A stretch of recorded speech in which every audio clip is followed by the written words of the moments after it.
우리가 이 세상을 살아가는 것은 마치 양들이 빈 들판에서 자기 힘으로 살아남아야 하는 것과 같습니다.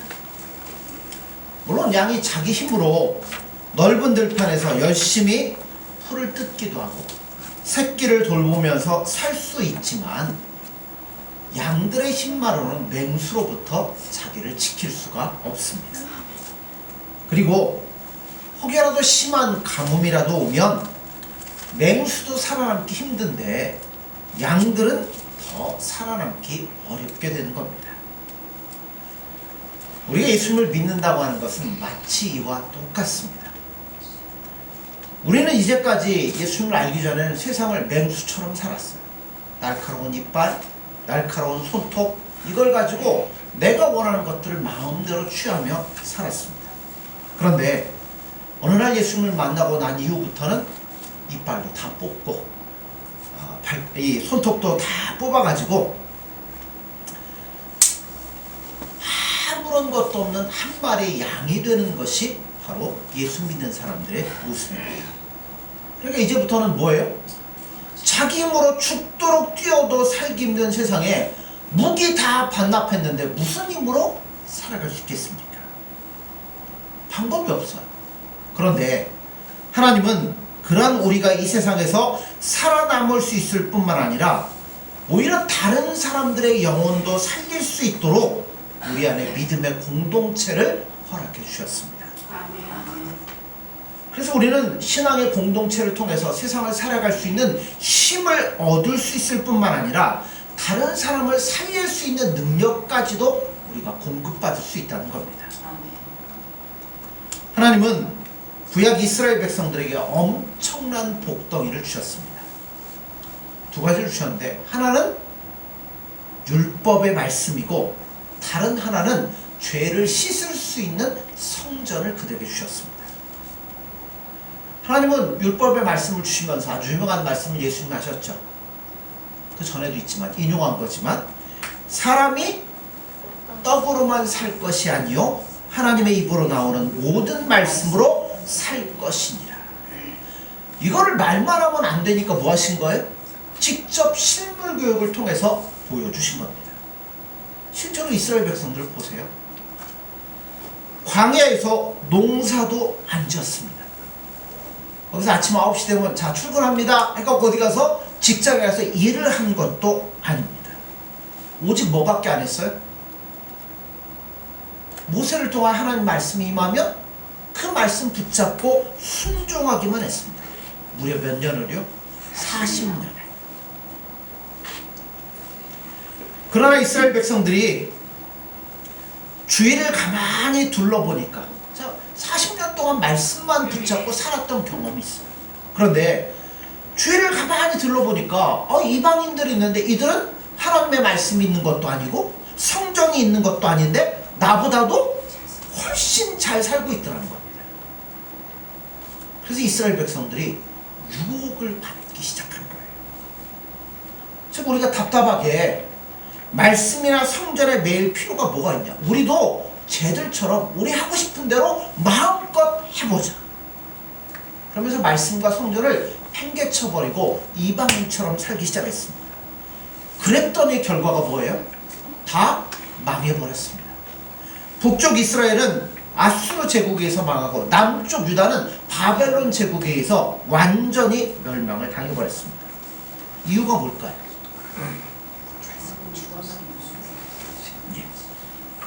하나님의 백성은 세상을 사는 원리가 믿지 않는 사람들과 완전히 다르다는 걸 잊어버렸기 때문에 그렇다는 겁니다. 하나님의 백성들은 여러분 하나님의 말씀 하나만 붙잡고도 얼마든지 살아갈 수 있습니다. 우리가 하나님의 말씀만 온전히 붙잡으면 구약성경에 보면 다 뭐라 그래요? 순종하고 청종하고 믿으면 하나님 뭐 하신다고요? 복을 주신다고 말씀하지 않습니까? 그래서 우리가 정말 주변이 어떻게 되든 예수님의 그 말씀을 온전히 붙잡고 믿음으로 나아가면 하나님께서 분명히 우리 안에 은혜를 부어주시고 복을 주실 겁니다. 아멘. 그러나 우리가 말씀을 붙잡지 않으면 언젠가는 분명히 망할 수밖에 없도록 되어 있습니다. 그래서 하나님은 우리에게 믿음의 신앙의 공동체를 주셨어요. 그것도 형식적인 신앙으로는 안 되고 뭐예요? 오직 철저하게 예수님 붙잡고 말씀과 은혜가 넘치는 성령 충만한 교회를 우리 안에 허락해 주셨다는 겁니다. 그래서 신약 성경에 보면 교회에 대해서 대략 세 가지를 이야기해요. 첫째는 교회를 뭐라고 표현하냐면 그리스도의 신부라 표현합니다. 결혼식장에 누가 제일 이뻐요? 신부. 신부가 제일 이쁘잖아요. 그런 것처럼 언젠가 믿는 사람들도 하나님 앞에서 신부처럼 아름다운 모습으로 설 것이라는 겁니다. 두 번째는 그리스도의 몸으로서의 교회를 이야기합니다. 여러분, 머리하고 몸은 몇 미리쯤 떨어지는 게 제일 좋을까요? 완전 딱. 0.0001mm라도 떨어지면 그건 죽은 거죠. 머리로부터 오는 명령을 아무것도 수행을 못하는 거예요. 마찬가지로 우리는 예수님과 뗄래야 뗄 수가 없다는 거예요. 왜냐하면 모든 좋은 것은 다 예수님으로부터 우리에게 공급이 되기 때문에 예수님은 우리의 머리요, 우리는 예수님의 몸이 되는 거라는 겁니다. 세 번째는 성령의 전으로서의 교회입니다. 교회는 하나님의 성령이 계시는 전입니다. 그래서 하나님으로부터 새로운 성령의 역사가 끊임없이 우리 가운데 임하는 것입니다. 자, 광야에서 이스라엘 백성의 모습을 한번 가만히 살펴보세요. 그들은 마실 물도 먹을 것도 없는 광야에 누구만 보고 따라갔어요? 예, 모세를 통한 하나님의 명령 하나 붙잡고 무작정 어디로 들어간 거예요? 광야로 들어갔습니다. 이거를 신앙인이 아닌 사람들의 눈으로 보면 뭐 하는 짓이에요? 이건 미친 짓이에요. 한 명도 아니고 200만 명이나 되는 사람이 아무것도 없는 광야로 무작정 들어간다는 건 있을 수가 없는 겁니다. 대책이 어디 있어요? 아무것도 없잖아요. 대책도 없이 모세의 말만 믿고 광야로 따라 들어갔습니다. 그러니까 들어갔다가 이스라엘 백성이 나중에 뭐예요? 어려움에 처하니까 우리를 여기서 굶어 죽이려고 데리고 나왔느냐고 원망하지 않습니까? 그러니까 이걸 보면 아무 대책도 없이 들어간 거예요. 그런데 놀라운 것은 말씀을 가진 이스라엘 공동체에 자꾸만 기적이 나타나기 시작했다는 겁니다. 바다가 앞을 가로막으니까 하나님 홍해를 가르시고 건너가도록 만드십니다. 또 물이 없는 이 메마른 광야를 걷다 보니까 하나님 뭐 하셔요? 반석을 터뜨려서 물을 주셨어요. 우리가 생각하기엔 반석 터지면 물이 콸콸콸콸 나온다고 생각할 거예요. 그런데 여러분, 그 물을 몇만 명이 먹었어요? 200만 명이 먹었어요. 200만 명이 먹으려면 도대체 물이 얼마나 나와야 될까요? 그러니까 어마어마한 상상할 수 없는 물들이 쏟아져 나갔던 겁니다. 또 이제 먹을 게 다 떨어지니까 뭐예요? 한 번도 본 적도 없고 먹어본 적도 없었던 만나라는 하늘의 양식을 그들에게 주셨다는 겁니다. 계획도 없어요. 대책도 없어요. 아무것도 없이 말씀 하나 붙잡고 나갔는데 하나님이 다 채우시더라는 겁니다. 이게 오늘 우리에게도 그대로 적용되는 말씀입니다. 아멘. 우리가 살아가는 세상은요, 사망의 구덩이가 우리 사방팔방에 다 널려 있어요. 한 발만 삐끗하면 수십 메다 낭떠러 떨어져서 죽을 수밖에 없는 삶을 우리가 살아가고 있다는 겁니다. 근데 그걸 살아가면서도 어디로 가야 될지도 모르고 앞길에 뭐가 있는지 모른 채 살아가고 있다는 거예요. 자, 애굽에서 이스라엘 백성들이 나왔어요. 근데 나오긴 나왔는데 한 번도 애굽을 나온 적이 없으니까, 그죠? 가나안 땅이 어디에 있는지, 어디로 가야 되는지 누가 알아요? 아무도 모른다는 겁니다.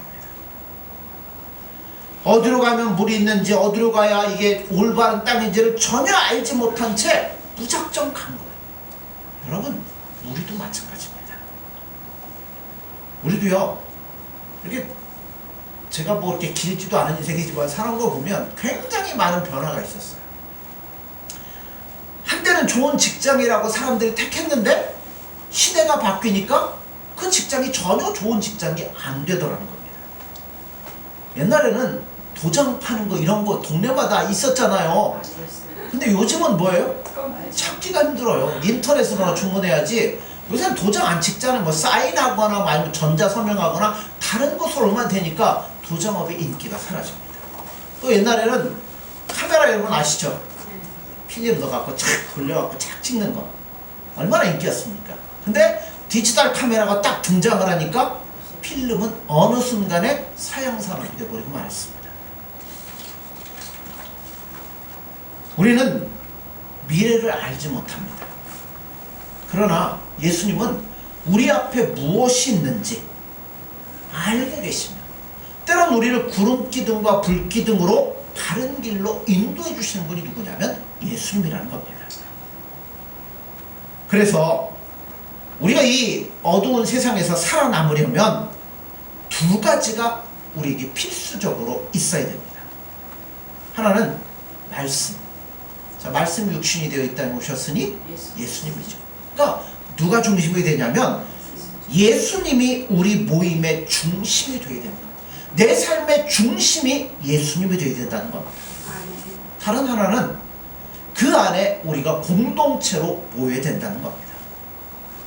그러면 우리도 광야에 있던 이스라엘 백성들처럼 기적을 체험할 수도 있고 가나안 땅에 가나안의 축복의 땅으로 무사히 입성할 수 있을 거라는 겁니다. 자, 예수님이 중심, 공동체로 모이는 것. 그런데 그렇게 되기에는 우리 가운데 어려움이 많이 있습니다. 그 하나는 뭐냐면 하나님 말씀만 붙잡고 하기에는 이게 현실과 너무나 동떨어져 있다는 겁니다. 어떻게 하나님의 말씀 하나만 가지고 수백만 명이 살 수 있는지 믿어지지가 않는다는 겁니다. 그리고 또 하나는 공동체라는 것도 답답하기가 그지없어요. 사람들이 모임에 가면 뭐가 제일 꼴 보기 싫어요? 여러분들 만약에 여러 모임 있잖아요. 모임에 갔는데 꼴 보기 싫은 상황이 있을 수 있어요. 뭐가 제일 꼴 보기 싫으세요? 우리 성도님들 너무나 거룩하셔가지고 그런 게 없죠. 저는 뭐가 꼴 보기 싫으냐면 자기 자랑하는 사람이 제일 꼴 보기 싫어요. 우리 집이 어떻고 뭐가 어떻고 내가 뭐 했든. 자, 사람들은 모이면 자기를 나타내고 싶고요. 드러내고 싶고요. 남들보다 더 높은 자리에 있다는 것을 통해서 자신이 만족감을 얻으려고 해요. 근데 믿음의 공동체는 그게 안 돼요. 내 능력과 기질을 전혀 발휘할 수 없고 오히려 하나님의 말씀 앞에 하나님 앞에 뭐예요? 예수님 앞에 다 내려놓는 게 우리 믿음의 공동체죠. 나는 아무것도 아닙니다. 난 예수님 아니면 안 됩니다. 여기에 예수님 아래 우리는 뭐 아무리 잘났다고 예수님 밑에 보면요 다 똑같습니다. 그러니까 뭔가를 나타내거나 내세거나 이럴 수 없어요. 예수님 만나면 겸손해. 아이 집사님 옳습니다. 이거밖에 안 되는 거잖아요. 그러니까 많은 사람들이 자기를 알아주지도 않고 드러낼 수도 없으니까 답답해 세상으로 뛰쳐나가 버리고 마는 겁니다. 그렇지 않습니다. 내가 죽을 때 예수님이 우리 안에서 더 크게 일하시며 살아나시는 거예요. 교회는 진리를 품은 공동체라고 말합니다. 그래서 교회에서 가장 큰 위기가 뭐냐면 진리를 묻어버리거나 아니면 무기력하게 만들어버리는 것이 교회는 제일 큰 위기가 될 수 있습니다. 이스라엘 백성들이 망한 이유도 바로 여기에 있다는 겁니다. 하나님 그들에게 다른 거 다 주시면서 절대 하지 말아야 될 것 중에 하나 뭐 하지 말라고요? 우상 숭배하지 말라고 분명히 말씀했습니다. 만약 우상을 섬기게 되면 망할 것이라고 분명히 말씀했어요. 마찬가지로 교회도 항상 하나님의 말씀이 충만해야 됩니다. 교회가 크든 작든 그건 중요한 게 아니에요. 진리의 말씀이 막혀버리면 결국 교회도 뭐 하게 되냐면 죽게 되는 것이라고 말하는 겁니다. 그래서 교회 안에 인간의 욕심이나 죄 등이 하나님의 말씀을 믿지 못하도록 먼저 믿는 사람들이 책임을 져야 된다라고 성경이 분명히 말씀하고 있습니다. 그러려면 먼저 된 자들이 뭘 해야 되냐면 한 가지를 분명히 해야 돼요. 뭐냐면 교회 안에 있는 복이 세상의 복과 비교할 수 없는 복임을 스스로 믿어야 된다는 겁니다. 자, 오늘 제가 만약에 누구를 전도를 했어요. 새신자가 왔어요. 새신자 누구를 보겠어요? 처음에 오면? 처음에 오면 예수님 안 보여요. 뭐가 뭔지도 몰라. 그러니까 처음에 전도회를 데리고 온 사람만 보는 거야. 아, 믿음이 어떡하고 저 사람이 신앙은 어떡하나. 근데 데리고 온 제가 하나님의 복과 세상의 복이 있는데 하나님의 복은 내팽개치고 세상적인 것에 발가요. 야, 이렇게 하면 이게 되고 막 그러면 이 사람이 뭘 보고 뭘 따라오겠냐는 거죠. 그러니까 먼저 된 자들이 하나님이 주시는 복이 훨씬 중요하다는 걸 분명히 알고 그 믿음으로 나가야 된다는 거예요. 뿐만 아니라 교회 안에서 말씀을 막는 것이 얼마나 많은지 몰라요. 예를 들어서 교회는 누구 중심이에요? 예수님 중심이잖아. 우리는 오직 예수님을 알아가고 닮아가고 어떻게 하면 그분과 동행하며 그분을 더 깊이 경험해서 그냥 예수님 속에 쏙 들어갈 건가. 자, 그런데 교회 와서 예수님 얘기는 이제 자, 예수님 우리를 사랑하십니다. 그러고서 이제 어디 가서 봉사를 해야 됩니다. 뭐 어디 가서 뭐 해야 됩니다. 뭐 봉사 아니면 인간관계 이런 것들을 중요시하고 여기에 초점을 맞추게 되면 뭐가 막히게 되냐면 말씀이 막혀버리게 됩니다. 하나님의 말씀은 죽은 말씀이 아니라 살아있는 말씀이기 때문에 우리가 교만해지면 말씀은 힘을 잃어버릴 수밖에 없고 우리 안에 들어올 수가 없다는 겁니다. 사람들이 하나님의 말씀을 듣고 싶어 하지 않으면 예를 들어 그래요. 아, 난 정말 예수님을 사랑해요. 난 오직 예수님만 막 전해요. 근데 내가 예수님 전하면 사람들이 코웃음치고 아이 뭐 세상은 그런 거지 이래가면서 거기에 호응을 안 해주면 난 예수님 얘기하다가 어떻게 되겠어요? 힘을 잃어버리죠. 힘에 부치게 되죠. 낙심하게 되죠. 그래서 온전히 이 말씀이 진리의 말씀이 막히게 되면 욕을 얻어가면서라도 바른 말씀을 전하고자 하는 사람들이 점점 힘을 잃어가고 사라져버리게 될 수밖에 없습니다. 그러면 어떻게 되냐면 과거 이스라엘 백성들처럼 성전의 껍데기는 가지고 있지만 하나님의 능력은 없는 교회가 되어버리고 만다는 겁니다. 교회가 선지자들이 얘기하잖아요. 하나님 그러잖아요. 무수한 양과 소가 하나님 말씀을 나에게 무엇이 유익하냐. 너희들은 그냥 성전 와갖고 마당만 밟고 가는 거 아니냐. 그럼 마당만 밟고 가면 안 되죠. 어디까지 가야 돼요? 예수님께로 가야죠. 예수님을 만나고 가야죠. 하나님은 지금도 우리에게 복과 은혜를 주시기를 원하십니다. 지금도 우리에게 기적의 능력으로 축복하기를 기다리고 계시는 거예요. 그런데 인간의 욕심이나 제도적인 이러한 경직성 같은 것들이 우리에게 은혜를 주려고 하는 하나님의 말씀을 막아버리고 마는 겁니다. 그래서 먼저 된 우리가 이 하나님의 말씀을 올바로 증거될 수 있도록 말만 하는 게 아니라 우리가 그렇게 살아가는 모습을 보여줘야 된다는 겁니다. 그래서 성경은 교회 먼저 된 자들에게 교인들을 목자가 양을 치듯이 하라고 말씀합니다. 양은 순하긴 한데요. 뭐가 세요? 고집이 엄청 세요. 그래가지고 한 마리 한 마리를 내가 가서 끌고 오려면 이거 고집 세갖고 못 끌고 와요. 그런데 한 가지 특징이 있어요. 양은 누구의 목소리를 알아요? 목자의 음성을 알아요. 그리고 목자가 가자! 그럼 뭐예요? 안 끌고 와도 다 따라오도록 돼 있습니다.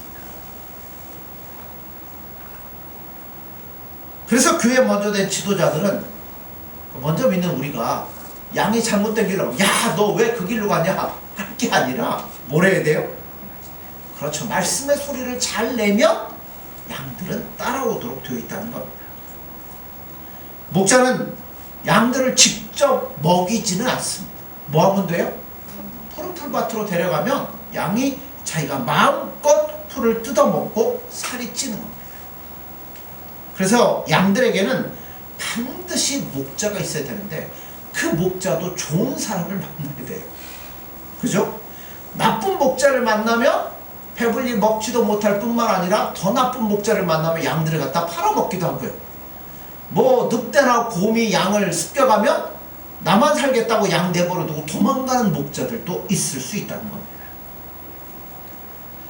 우리 여성분들에게 세상에서 가장 어려운 게 무엇이냐고 물으면 애 낳고 기르는 게 제일 어렵다라고 말씀할 것 같아요. 그러면 애를 낳는 것과 기르는 것 중에 뭐가 더 힘들까요? 기르는 거요. 오래 걸리는. 둘 다 힘들어요. 뭐 쉽고 어기가 있어요. 다 힘들. 낳는 것도 어렵고 기르는 것도 힘들죠. 그래서 베드로 사도는 이런 얘기를 하는 거예요. 다른 영혼을 책임진다는 것이 애 기르는 것처럼 얼마나 어려운 일인가 하는 것들을 이야기를 하는 겁니다. 왜요? 애들 기르다 보면 부모는 자기 것이 없어요. 자기 시간도 없고 자기의 것도 없고 그냥 애들을 기르는데 온 시간과 정성을 쏟다 보니까 나는 어디로 갔는지 없어져 버리게 되죠. 그리고 늘 열매를 맺는 것도 아니다는 겁니다. 때로는 베드로가 딱 보니까 이렇게 열심히 양육하고 하는데도 열매가 안 될 때도 있고요. 때로는 막 기르는 이 양육하는 제자와 어떤 사이가 안 좋아져 가지고 틀어지는 일들도 발생할 수 있다는 겁니다. 그럼에도 베드로는 실망하지 않았어요. 왜냐하면 그가 사도이기 때문도 기적을 많이 보여줬기 때문도 아니더라는 겁니다. 오직 다른 영혼들을 위해서 남모르는 수고와 고통이 있고, 그런데 그것에 대해서 누가 아신다고요? 예수님이 다 아시고 계시더라는 겁니다. 그것 때문에 베드로는 낙심하지 않습니다. 우리에 있어서 가장 영광스러운 상을 받는 것은 다른 영혼을 책임지는 사람이 아마 제일 큰 상을 받을 것 같아요.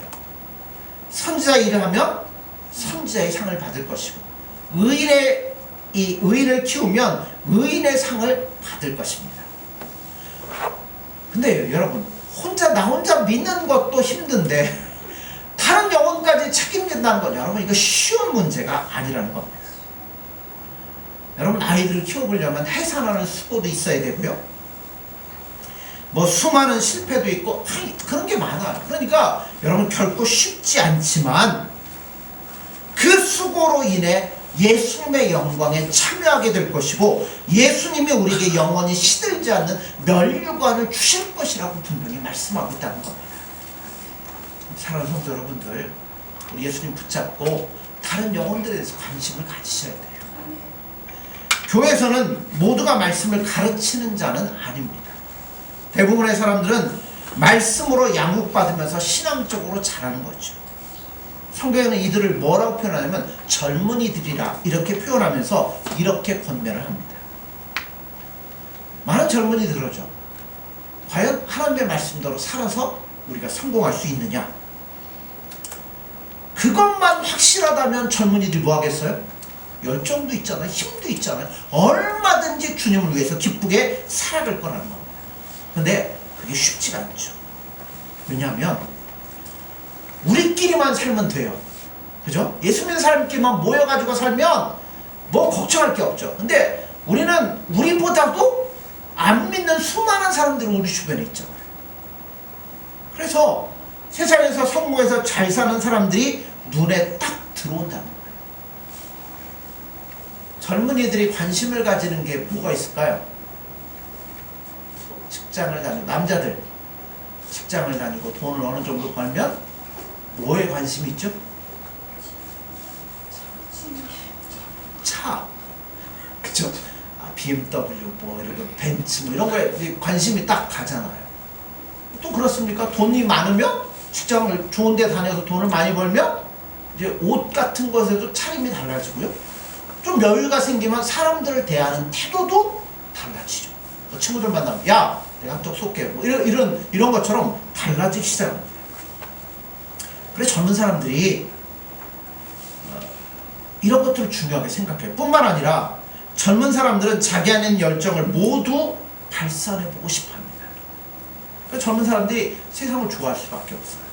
예를 들어서 뭐 저는 안 그랬지만 공부를 좋아하는 사람들은 공부에 미친 듯이 파고들어가지고 한번 좋은 것을 해보려고 하죠. 또 어떤 사람들은 사랑도 미친 듯이 해보고 싶어하고요. 요즘 뭐 대전 사람들 신이 났죠.